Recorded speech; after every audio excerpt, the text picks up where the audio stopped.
psaume 23. Cantique de David. L'Éternel est mon berger, je ne manquerai de rien. Il me fait reposer dans des verts pâturages, il me dirige près des eaux paisibles, il restaure mon âme. Il me conduit dans les sentiers de la justice à cause de son nom. Quand je marche dans la vallée de l'ombre de la mort, je ne crains aucun mal, car tu es avec moi. Ta houlette et ton bâton me rassurent. Tu dresses devant moi une table, en face de mes adversaires, tu conduis ma tête. Et ma coupe déborde.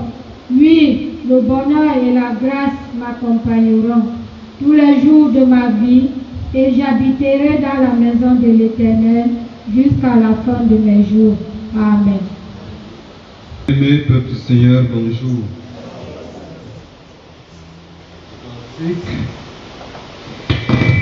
Le cantique que nous venons de parcourir, objet de notre méditation du jour, est l'un des cantiques les plus connus.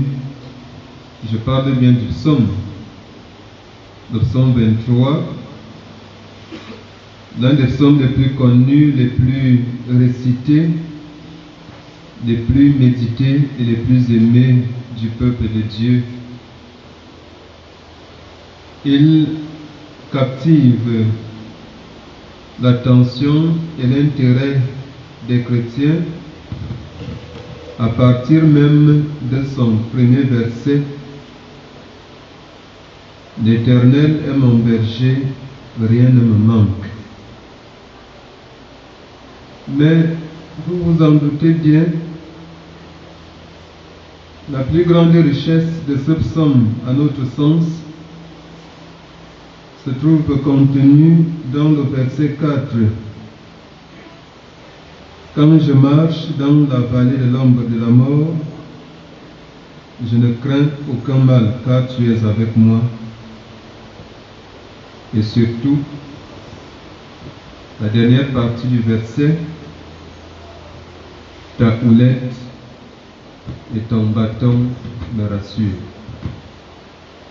C'est cette dernière partie du verset que nous vous proposons comme thème de notre méditation de ce jour.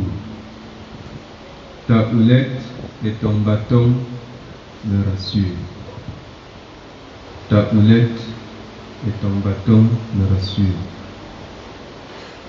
La recherche de la sécurité a toujours été chez les humains une préoccupation essentielle. Chaque homme voudrait se sentir en lieu sûr. Il semble que cette recherche de sécurité est plus ardente encore chez nos sœurs, les mamans, les femmes. La femme aime se sentir en sécurité. Et c'est pour ça qu'elle voudrait très souvent trouver un homme susceptible de la défendre en cas de qu'est-ce qu'il y a. C'est pas vrai. C'est vrai, non. Mais tous les hommes aiment bien se sentir en sécurité. Et il y a une panoplie, une kyrielle d'actions que les hommes mènent chaque jour pour la sécurité de leur corps et de leurs biens. D'ailleurs, il y a dans chaque pays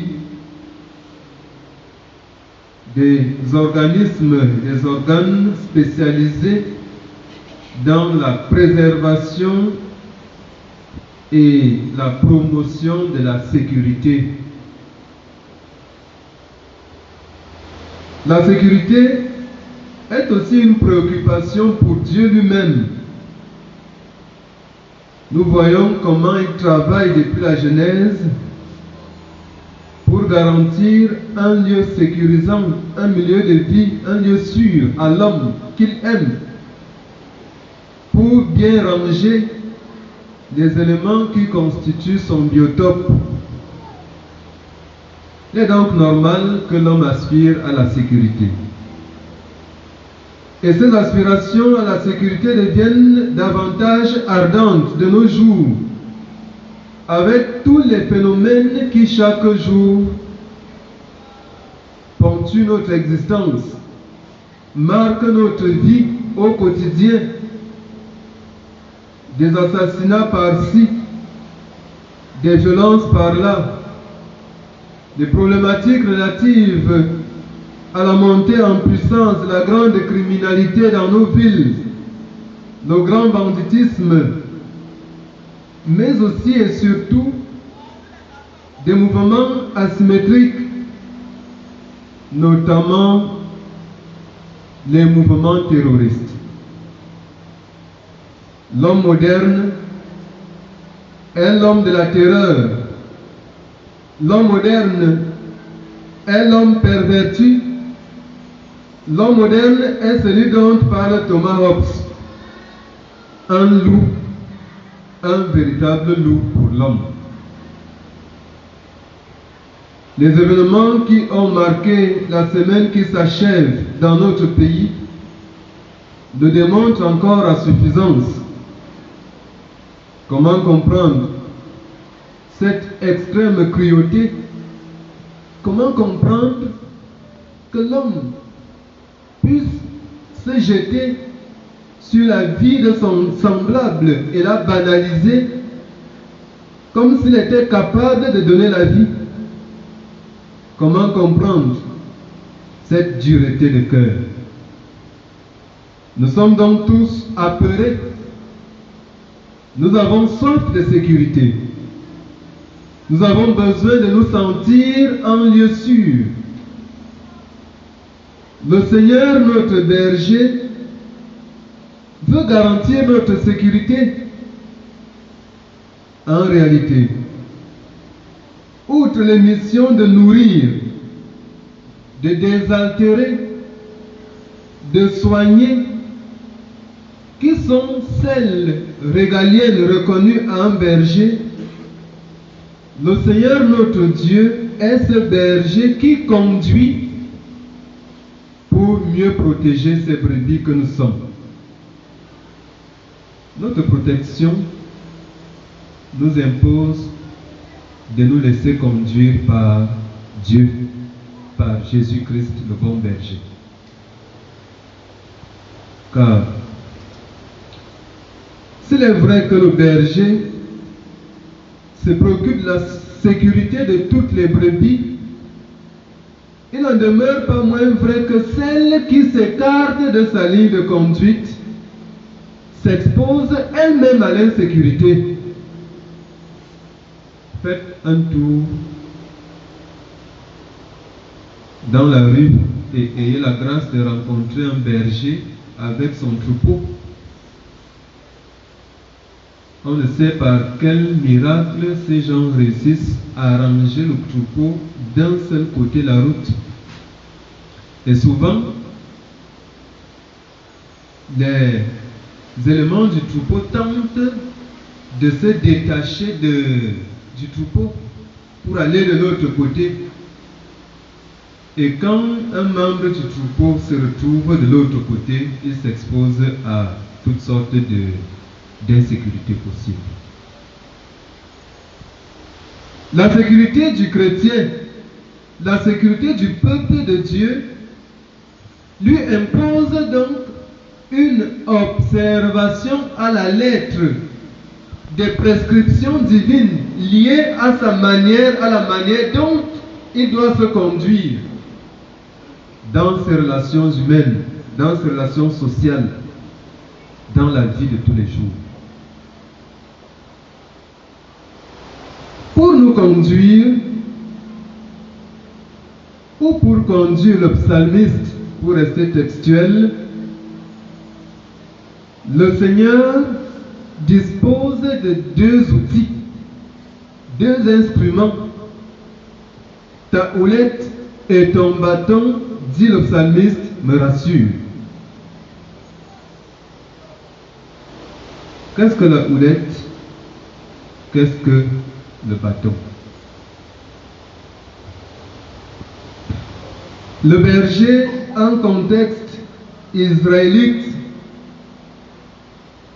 pouvait faire face à des menaces qui attaquaient son troupeau. Le berger, selon la prédication de Jésus, est celui qui a un lien certain avec le troupeau dont il assure la garde. Il est différent du mercenaire qui a un certain lien avec ce troupeau et qui peut donc simplement s'enfuir pour préserver sa propre vie au détriment de la vie des brebis dont il assure la garde ou dont il est censé assurer la garde. Le berger, dit Jésus, lui s'interpose quand vient un danger. Quand un animal féroce, sauvage, voudrait arriver à lui ravir une brebis, il s'interpose et il se bat contre cet animal pour sauver et sauvegarder la vie de la brebis. C'est à cet exercice que David s'était souvent habitué et il clame son courage et son abnégation à protéger les brebis quand il dit que même si un animal féroce venait à prendre une des brebis, j'allais saisir la brebis pour l'arracher de ses griffes.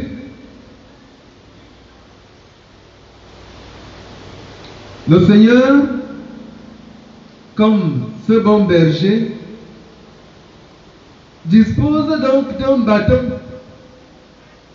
Le bâton permettait au berger de pouvoir frapper l'animal féroce qui attaquait une brebis ou de pouvoir écarter de manière générale tout danger éventuel. On aime tous le bâton, non? Hein? Parce que le bâton n'est pas orienté vers la bête. Le bâton est orienté contre les ennemis de la bête. On est ensemble, non? Hein? Mais en dehors du bâton, le berger disposait d'une houlette. La houlette, c'est vraiment la houlette. C'est le symbole de la sécurité par excellence.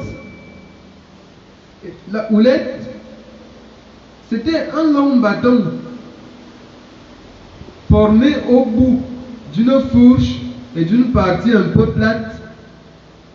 La partie plate servait à ramasser à distance des cailloux sans se rapprocher de la bête et à pouvoir lui lancer ces cailloux de temps en temps quand le berger constatait que la bête voulait partir du troupeau.